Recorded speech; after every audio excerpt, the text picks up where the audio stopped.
My wife sent a text. I am extending my girl's getaway by 1 week. Don't wait up for me. I replied, take your time. My lawyer finds these stories fascinating. Her panic calls started immediately and haven't stopped since. Thursday afternoon, my phone vibrated with a message that would change everything. My wife had been gone for 3 days on what she called a girl's getaway. And suddenly, she announced that she was extending it for an extra week. The message was simple enough. Hey honey, I am having a great time with the girls. I am extending the trip by a week. Don't wait up. I love you. But something seemed off immediately. First, she never called me honey in her texts. Second, the timing was weird. She had been radio silent for most of the trip, claiming bad cell service. But now she suddenly had perfect reception to send this. And third, the entire tone just did not sound like her. I sat there staring at my phone for a good minute. We had been married for 6 years, and I knew her texting habits better than anyone. It was not her voice. It was too casual, too flippant. The woman who usually sent me 3 paragraphs about what she had for breakfast had just sent me a single line about extending a trip by an entire week. My gut told me to dig deeper. So I did what any reasonable person in the digital age would do. I checked her social media. She had posted stories from the trip, but when I looked closely, things got interesting. The background of these photos did not match the mountain resort where she said she was spending her days. I had looked it up online when she left. Curious about where she was going, the place she had shown me online had a completely different aesthetic from what appeared in her photos. Then I noticed something else. In one of her Instagram stories from yesterday, there was a reflection in a window behind her. Not her friend's reflection, a man's reflection. A man whose silhouette I did not recognize, wearing a watch I had never seen before. That is when I decided to call the resort directly. Professional curiosity, you could say. I explained that I was trying to reach my wife who was staying there. I gave them her name and the dates she had mentioned. After checking their system, the representative politely informed me that they had no reservation under her name for those dates. Interesting. I leaned back in my chair and considered my options. I could confront her directly, but that would show my hand. I could wait and see how deep this rabbit hole went. But that felt passive. Or I could take a third approach, one that would allow me to get the truth quickly and keep control of the situation. I work in cybersecurity. I know how digital footprints work, and I know how to track them when necessary. Most importantly, I know that people get sloppy when they think they are being clever. My wife was about to learn that lesson the hard way. Over the next hour, I did some strategic digging. Her phone's shared location was still enabled with me, something she had apparently forgotten. According to her phone, she was not at a resort. She was at a private residence about 2 hours away from where she claimed to be. A quick search of county property records told me exactly who owned the house. The name did not ring a bell, but a social media search revealed everything I needed to know. A married man, recently separated, who posted photos of home renovations and talked about his new bachelor pad. The exact same bachelor pad where my wife's phone had been located for the last 3 days. I had my answer, but I wanted to see how far she would push this charade. So I crafted my reply carefully. I wanted it to be just ambiguous enough to make her wonder what I knew, but clear enough to let her know the game was changing. Take your time. My lawyer finds these stories fascinating. I typed it out, reread it twice, and hit send. My phone started ringing within 30 seconds. I let it go to voicemail. It rang again immediately. Voicemail again. The third time, I answered. Hey honey, she said, and I could hear the forced casualness in her voice. I got your text. What did you mean by lawyer? Oh, that, I said, keeping my tone light. I have just been having some interesting conversations lately. You know how it is. What kind of conversations? Panic was starting to creep in. Honey, you are scaring me. Really? That is interesting. I would not think someone relaxing on a girl's getaway would have anything to worry about. There was a pause that lasted a beat too long. Of course not. It is just what lawyer? Why are you talking to a lawyer? Well, I said, leaning back in my chair and enjoying this more than I probably should have. When your wife suddenly extends a trip without warning to a place she has apparently never been to, a reasonable person might start asking questions. And when you ask questions, sometimes you need professional advice on what to do with the answers. The line went completely silent. I could practically hear her brain working, trying to figure out what I knew and what I was guessing. I do not know what you think you know, she finally said. But you are being ridiculous. I am exactly where I said I was. Really? I asked. That is an interesting statement to make. Very specific, very confident. Of course I am. Why would I lie about that? That is exactly what I am wondering, I said. Why would you? She hung up on me. My phone immediately started buzzing with messages. Long paragraphs of explanations that contradicted each other, accusations that I was being paranoid and controlling, promises to come home right away to talk about it. Each message more desperate than the last. I put the phone down and made myself a sandwich. It was going to be a long week, but for the first time in months, I felt exactly where I needed to be, in control, with the facts on my side, and finally seeing my wife's true colors clearly. The best part was, she had no idea what I really knew, and she definitely had no idea what I was going to do about it. The messages kept coming every few minutes, each one more frantic than the last. She was clearly spiraling, trying to figure out exactly what I knew while attempting to maintain her story. The funny thing about liars is that they always give themselves away by over-explaining. Honey, I think there has been a misunderstanding. I am definitely at the resort with the girls. Maybe the front desk made a mistake when you called. Those places can be disorganized. Except I had never told her I called the resort. Strike one. The cell service here is terrible. That is why I have not been texting much. I can barely get these messages to go through. But those messages were coming through perfectly with full signal strength and read receipts. Strike two. I love you so much. I would never do anything to hurt our marriage. You know that, right? No innocent person starts with that kind of defensive statement. Strike three. I decided to dig a little deeper while she was busy crafting her explanations. The property records I had pulled earlier showed the house belonged to someone named Brandon Ellis. A quick LinkedIn search revealed he worked at the same marketing agency where my wife had been doing freelance projects for the last 6 months. The same projects that required so many late nights and weekend meetings. Suddenly, a lot of things started making sense. The new workout routine she had started, the way she dressed differently for work, the secretive phone calls she claimed were about client projects, the sudden interest in going out with friends I had never met. My phone rang again. This time, I answered on the first ring. Okay, you need to stop this right now, she said, skipping any greeting. You are being completely unreasonable and paranoid. I am on a girl's getaway. Period.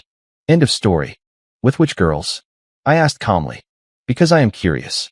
You have mentioned this trip for weeks, but I have never heard any specific names. Humor me. Another pause. You know, the usual group. The girls from work. From work? I thought it was a high school reunion trip. At least, that is what you told me last week. I what? No, I said work friends. You are mishearing things. Interesting. Because I have a pretty good memory for details. Almost photographic, you could say. It comes in handy in my line of work. Are you trying to confuse me? She said, but her voice was shaking now. This is crazy. I cannot believe you do not trust me. Trust is earned, I said. And lately, the evidence suggests my trust might have been misplaced.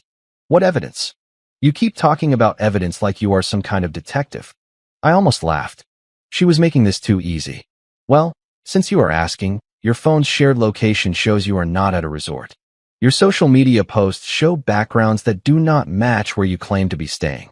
The resort has no record of your reservation. And most interestingly, your phone has been located at the exact same residential address for 3 days straight.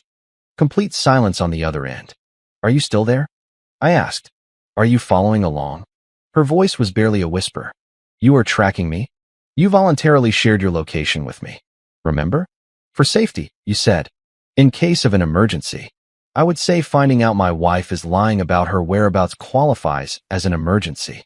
This is insane. You are being controlling. Am I? Because from where I am sitting, I am just asking basic questions that any husband would ask when his wife's story does not add up. Questions that apparently do not have good answers. She tried a different approach. Baby, listen to me. I know how this looks, but I can explain everything. Just give me a chance. I am listening, I said, genuinely curious to see what she would come up with. Okay, so the thing is, one of the girls, she is going through a really bad divorce, and she did not want to stay at the resort because her ex knows people there. So we are staying at a friend of hers instead. I could not tell you because she made us promise to keep it a secret for her safety. Creative, I had to give her that. What is her name? Who? The friend. The one going through the divorce. I cannot tell you. I promised. Right? And this friend's place where you are staying for her safety just happens to belong to a man named Brandon Ellis. The line went dead silent again. This time, I could hear her rapid, shallow breathing. How do you know that name? She whispered. Oh, I know a lot of names. I know where he works. I know he is recently separated. I know he has been posting about his new bachelor lifestyle. I know your freelance work has taken you to his company an awful lot lately. Should I keep going? It is not what you think, she said quickly. Brandon is just a friend. We work together. The house thing, it is complicated. But it is not what you are imagining. What am I imagining? You think there is something going on between us. But there is not. He is just helping out with the trip because his place is bigger. And his wife does not know either? His ex-wife. The one he is separated from. Does she know he is hosting married women for week-long getaways? I could practically hear her mind racing, trying to figure out how much I knew and how much I was guessing. The beautiful thing about the truth is that it does not require constant revision. Lies, on the other hand, need constant maintenance. I am coming home, she said suddenly. Tonight. We are going to talk about this face to face. That is not necessary, I said. Take your time. Enjoy your trip. I am certainly enjoying mine. Your trip? My trip down memory lane. It is amazing what you discover when you start paying attention to patterns. 6 months of late nights. New clothes, secretive calls, and mysterious work projects. It is like a puzzle. And I am pretty good at puzzles. Stop it, she said, and now she was crying. Just stop. You are turning this into something it is not. Am I? Because I have not actually accused you of anything specific yet. I have just been asking questions and sharing observations. It is interesting that you are so defensive about simple questions. Because you are trying to trap me. I do not need to trap anyone. The truth has a way of coming out all on its own. Usually sooner than people expect. After hanging up, I sat back and considered my next move. I had enough evidence to confront her directly, but I wanted to see how far this would go. More importantly, I wanted to make sure I was in the strongest possible position when everything came to light. That is when I decided to make a call of my own. Not to a lawyer, not yet, but to someone who could help me understand exactly what I was dealing with and what my options would be when the time came. Because one thing was becoming crystal clear. This was not just a lying wife on a fake girl's getaway. This was a marriage built on deception for months, maybe longer. And that required a much more strategic response than just a heated argument. Friday morning brought the confirmation I was waiting for. My wife had made a critical mistake that was going to unravel everything. She posted an Instagram story having her morning coffee, showing a scenic view from what she claimed was the resort balcony. The problem was, I recognized that view. It was the exact same view Brandon Ellis had posted from his deck 3 weeks earlier when he was bragging about his new house. But the smoking gun was not the view.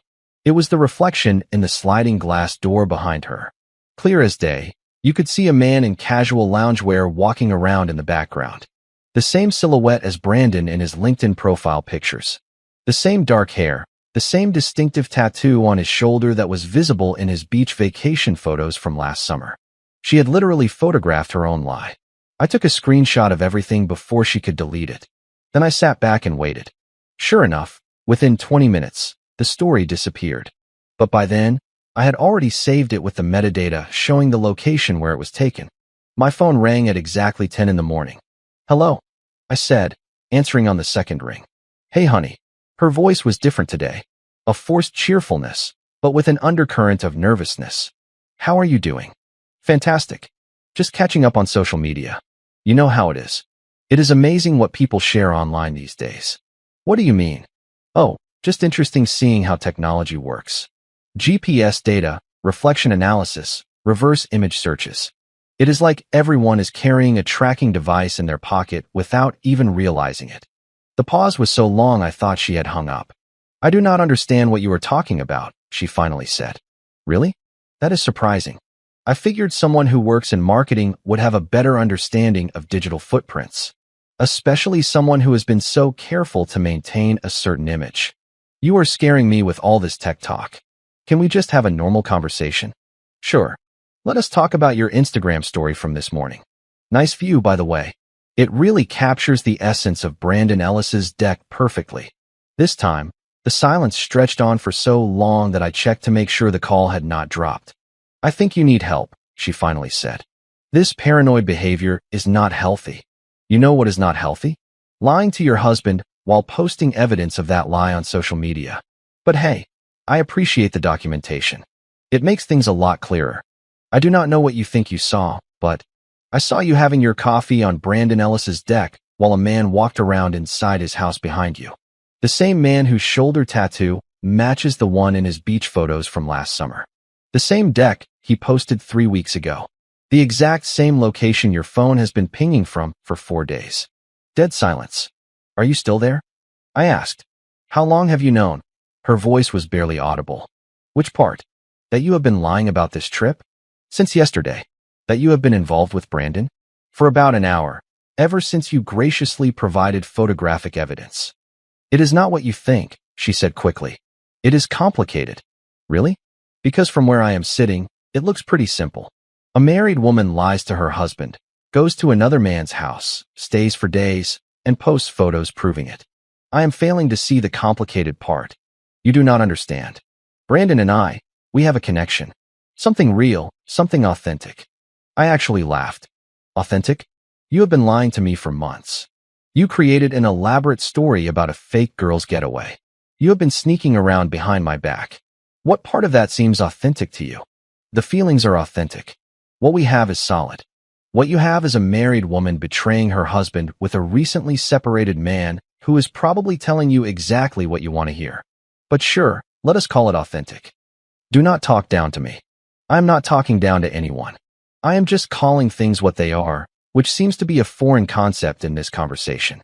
Fine, she said, and her voice shifted again. Harder now, defensive. Yes, I have been seeing Brandon. Yes, we have been involved. But our marriage has been dead for months anyway. Really? That is news to me. I thought we were just going through a rough patch. Turns out you were just going through Brandon's house instead. Do not be like that. Do not be a hypocrite. You are the one who decided to handle marital problems by getting involved with someone else instead of talking to your husband. I tried to talk to you. You are never available. You are always working. You do not pay attention to me anymore.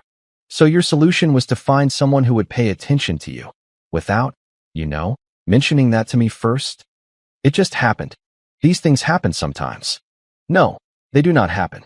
People make choices. You chose to start working late with Brandon. You chose to take his calls.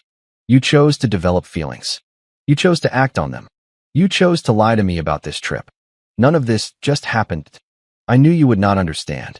What I understand is that instead of working on our marriage, you decided to start a new relationship while keeping the old one as a safety net. That is not romantic. It is just selfish. It is not like that. Then explain to me how it is. Because I am looking at a woman who has been lying to her husband for months, who created an elaborate deception to spend a week with another man, and who is now trying to justify it by claiming the marriage was already over. Help me understand the logic there.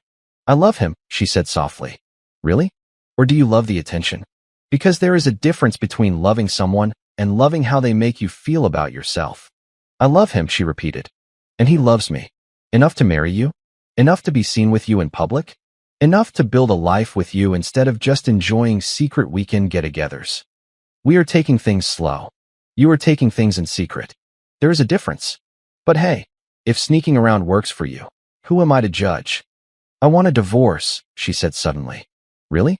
That is interesting timing. Literally minutes after getting caught in a lie, you suddenly know what you want. Very decisive. I should have asked for 1 month ago. Should have, could have, would have. But you did not. Instead, you decided to have your cake and eat it too. Keep the security of the marriage while exploring other options. Very convenient. I am coming home tonight. We need to talk about this properly. Actually, that is not necessary. I think we have covered the important points. You have been involved with someone else. You lied about it. You got caught, and now you want a divorce. Pretty straightforward. We need to discuss the details. The house, the finances, how we handle this. Oh, we will definitely discuss the details. Just not in the way you are probably imagining. What does that mean? It means you might want to enjoy the rest of your vacation with Brandon, because once you get back, things are going to get very interesting very quickly. I hung up before she could reply. My phone immediately started vibrating with messages, but I ignored them. I had more important calls to make now, starting with that lawyer I had mentioned, because it was time to turn this situation from reactive to proactive. The beautiful thing about evidence is that it changes the entire dynamic of the conversation. She had spent months thinking she was in control, managing 2 relationships, keeping her options open. Now, she was going to find out what it felt like when someone else held all the cards. By noon on Friday, I was sitting across from attorney Robert Klein in his downtown office. I had chosen him specifically because he specialized in cases involving infidelity and had a reputation for being thorough and strategic. The kind of lawyer who understands that preparation wins cases, not emotion. "So you have documented proof of the inappropriate relationship," he said, reviewing the screenshots and location data I had brought. "Social media posts, GPS tracking, inconsistent stories. This is actually quite solid." "That is just what I gathered in the last 24 hours, I told him. "I suspect there is more if we dig deeper." There usually is. People think they are careful, but digital evidence is everywhere these days. Phone records, credit card statements, email trails. The question is, what outcome are you looking for? "I want to protect myself financially and make sure this does not drag on for years." She mentioned wanting a divorce, but I suspect she expects me to be the grieving husband who gives her everything to make the pain go away. Klein smiled. "That is not going to happen, is it?" "Not even close." We spent the next hour going over my finances, the property, and what he called damage control strategies. It turns out that thinking ahead had major advantages. The house was in my name only, bought before the marriage. Our joint accounts had reasonable balances, but my main assets were in individual accounts she had never had access to. More importantly, we had a prenuptial agreement that heavily favored the spouse who had not broken the marriage vows. She either forgot about the prenup or never took it seriously, Klein said. "A lot of people sign them thinking they will never matter. This one definitely matters." "How long until we can file?" "I can have the paperwork ready for Monday. But I suggest we document this weekend's activities first. If she plans to come home tonight, her behavior could provide additional evidence of her priorities." He was right. By the time I got home Friday evening, my phone had 17 missed calls and 43 text messages. The progression was fascinating from a psychological standpoint. It started with anger at my attitude, shifted to justifying her actions, then to panic about what I might do, and finally to desperate attempts to control the narrative. "You are being completely unreasonable about this whole situation. I deserve to be happy. And you have been emotionally distant for months. We can fix this if you calm down and listen to reason. Please do not do anything drastic. We can repair this. I am coming home tonight whether you like it or not. It is my house too." That last one made me laugh. Technically, no, it was not her house too, but she was going to learn that the hard way. I spent Friday night making practical preparations. I changed the garage codes, had a locksmith come to rekey the front and back doors, packed her belongings into suitcases, and placed them near the front door. Nothing dramatic or destructive, just efficient. She arrived Saturday morning at 8 o'clock, clearly expecting to walk right in. I watched through the window as she tried her key, realized it was not working, and started pounding on the door. "Open this door right now," she yelled. "You cannot lock me out of my own house." I opened the door and handed her the suitcases. "Your things are packed. Everything should be in there. What do you think you are doing? Making things easier for everyone. You said you wanted a divorce, and you clearly chose to prioritize your relationship with Brandon. This just removes the logistical complications. You cannot just throw me out. I am not throwing anyone out. You chose to spend your time at Brandon's house. I am simply acknowledging that preference and making it official. This is illegal. You cannot change the locks on your wife. Actually, I can.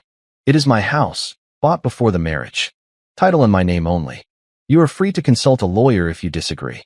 She stared at me like I had a second head. "Since when do you know property law?"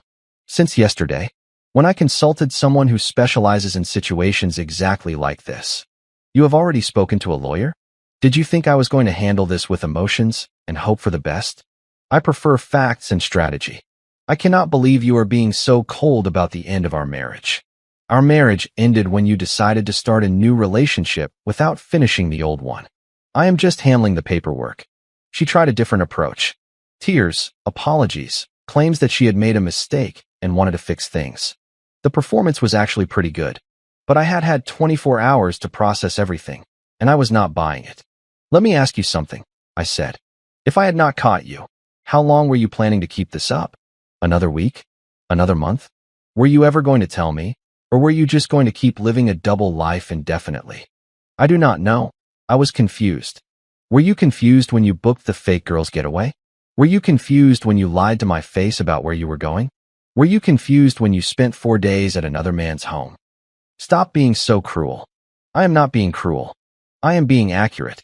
Cruel would be pretending this never happened and setting myself up to relive it in 6 months. People make mistakes. Marriages can survive this kind of situation. Some marriages can. Ours cannot, because this was not a mistake. It was a series of deliberate choices over several months.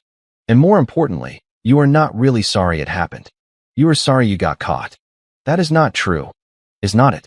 Because 24 hours ago, you were telling me how authentic your relationship with Brandon was, how you loved him, how you wanted a divorce. The only thing that changed is realizing I had proof. She could not argue with that, because it was exactly what had happened. Where am I supposed to go? That is no longer my problem. You had 4 days to think about living arrangements while you were at Brandon's. I assume it did not cross your mind because you expected to keep both options available. I need time to find a place. You had months to think about this before starting the involvement. You had weeks to plan before taking this trip. You do not get to manage your exit strategy on my timeline now. I have rights as your wife. Had rights. Past tense. You gave them up when you decided that being someone else's partner was more appealing than being my wife. She stood there with her suitcases, probably realizing for the first time that actions actually have consequences, that you cannot treat your marriage like a safety net while you explore other options. This is not over, she finally said. You are absolutely right, I nodded. This is just the beginning. Monday morning, you will receive the divorce papers. I suggest you find yourself a good lawyer, because mine is very, very good at his job. After she left, I sat down with a cup of coffee and smiled for the first time in days. Not because my marriage was over, but because I had handled a bad situation in the smartest way possible. No begging, no drama, no giving opportunities to manipulate the outcome. Just facts, consequences, and a clear path forward that protected my interests while she dealt with the reality of her choices. Sunday afternoon, I discovered that my wife had decided to go on the offensive. My sister called me, confused and worried. Hey, I just got off the phone with your wife, she said. She says you threw her out over a misunderstanding about her trip. She sounds really upset. Did she mention the part where she has been involved with another man for months? What? No. She said you were being paranoid and controlling, that you accused her of something just because she extended a girl's getaway. Interesting version of events. Did she mention Brandon Ellis? Who? The man she has been seeing. The one whose house she is staying at instead of a resort. The one she photographed yesterday morning. My sister fell silent. Are you serious? Dead serious. I have screenshots, GPS data, and a full confession from yesterday's phone call. She is trying to rewrite history, but the evidence does not lie. Within an hour, I was getting calls from her mother, my brother, and 2 of our mutual friends, all with the same story. Poor, confused, and hurt wife thrown out by a cruel husband who would not listen to reason. She had really committed to the victim narrative. That is when I decided it was time for some strategic truth. I started with her mother, since she had been the most aggressive in defending her daughter. Before you say anything else, I need you to look at something, I said, and I sent her the screenshot of my wife's Instagram story showing Brandon in the background. What am I looking at? Your daughter having coffee at her friend's house while he walks around inside behind her. That was taken yesterday morning while she was supposedly on a girl's getaway. The silence stretched on for almost a minute. There has to be an explanation, her mother finally said. There is. She has been involved with him for months. She lied about the trip to spend a week with him. When I confronted her with evidence, she admitted everything and said she wanted a divorce. That does not sound like my daughter. Maybe you do not know your daughter as well as you think. I had similar conversations with everyone else she had contacted. The beautiful thing about real evidence is that it cuts through emotional manipulation very quickly. People might want to believe a sad story, but they cannot argue with photos and GPS data. By Sunday evening, the narrative had completely changed. Instead of receiving calls supporting my wife, I was getting calls asking how I was holding up and if I needed anything. But the most interesting call came from Brandon Ellis's ex-wife. "I hope you do not mind me reaching out," she said. "I got your number from a mutual friend. I think we need to talk." "About what?" "About what our spouses have been doing." Because apparently Brandon told me he was working late and staying at the office. Not that he was hosting married women at our house. Our house is still technically marital property until the divorce is final, which means your wife stayed in my home without my knowledge or permission. That conversation got very interesting very quickly. It turns out Brandon had been feeding his wife the same lies my wife had been feeding me. Late nights at work, business trips, client meetings, all while conducting his involvement in what was still legally her house. "I have documented everything from my divorce proceedings," she continued. "Financial records, property usage, everything. Your wife's presence there actually helps my case significantly." "How so?" "It proves he used marital assets to support his involvement. Lodging, utilities, probably food and entertainment too. My lawyer says it strengthens my position considerably. We agreed to share information that could be useful for both our cases." She sent me financial records showing Brandon's spending patterns during the time he was seeing my wife. Restaurants, hotels for prior meetings, even receipts from a jewelry store the week before their fake girls getaway. Meanwhile, my wife's social media became a liability instead of an asset. She had posted so many photos trying to maintain her cover story that there was now a digital trail proving she had been lying for months. Photos from dinners at restaurants that she claimed were work meetings. Check-ins at places that made no sense for freelance projects. Even couple photos with Brandon that she had cropped to hide him, but the backgrounds and timestamps gave away the real story. Monday morning, Attorney Klein called with an update. "Your wife's lawyer contacted my office this morning," he said. "Apparently she hired one." That was fast. It gets better. "She is asking for spousal support because she gave up career opportunities to support your marriage." I burst out laughing. "She has been freelancing the entire time we have been married. The only opportunity she gave up was the opportunity to be honest." It gets even better. "She is also claiming you have anger management issues and that she was afraid to come home." Based on what evidence? "Based on the fact that you changed the locks and packed her bags." Her lawyer is trying to paint it as controlling and aggressive behavior. Even though she had been living with another man for 4 days, apparently that is irrelevant to her emotional well-being. How is this going to work out for her? Not well. Especially when we present the evidence of the involvement, the financial records showing where she was really spending her time, and the prenup. Her lawyer might be good, but they cannot argue with the facts. The real turning point came Tuesday afternoon. My wife showed up at my office, causing a scene in the lobby and demanding to talk. Security called me downstairs, and I found her crying and claiming I was ruining her life. "You destroyed everything," she said in front of about 20 people. "I made a mistake, and you are acting like I am some kind of criminal." "A mistake," I said calmly. "You have been involved with someone else for months. You lied to me repeatedly. You created an elaborate deception to spend a week with him. Which part of that was a mistake? I never wanted this to happen. You wanted it all to happen. You just did not want to get caught." "I love him," she said, apparently forgetting that she was supposed to be playing the victim who wanted to save our marriage. The lobby went completely silent. Everyone stared at this woman who had just admitted to loving another man while begging her husband to take her back. "Then go be with him," I said. "But stop trying to make me the villain in your story." She realized what she had just done, looked around at all the witnesses, and practically ran out of the building. By Thursday, she had stopped calling. Her lawyer had apparently explained to her that publicly admitting to the involvement while claiming to be the injured party was not a great legal strategy. The best part was, Brandon Ellis's ex-wife had decided to make their situation public too. She posted a detailed account on social media about discovering her husband's involvement and how his other partner was living in her house. She did not mention my wife by name, but she did not need to. The details were specific enough that anyone who knew either of them could connect the dots. My wife's freelance career evaporated almost overnight. It turns out marketing agencies do not like being associated with messy personal scandals. Her social circle vanished too, since most of our mutual friends had picked sides based on the proof rather than the sob story. By the end of the week, she was facing divorce proceedings, a damaged reputation, a loss of income, and a relationship with a man who was also going through his own messy divorce while losing half his assets. But here's the thing about consequences. They are not punishments. They are just the natural outcome of choices.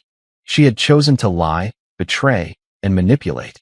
Now, she was experiencing what happens when your choices catch up to you. And for the first time in months, I felt exactly where I needed to be, in control of my situation, surrounded by people who respect honesty, and moving forward with a clear conscience. 3 months later, everything was finalized. The divorce went exactly as Attorney Klein had predicted. The prenup held up perfectly.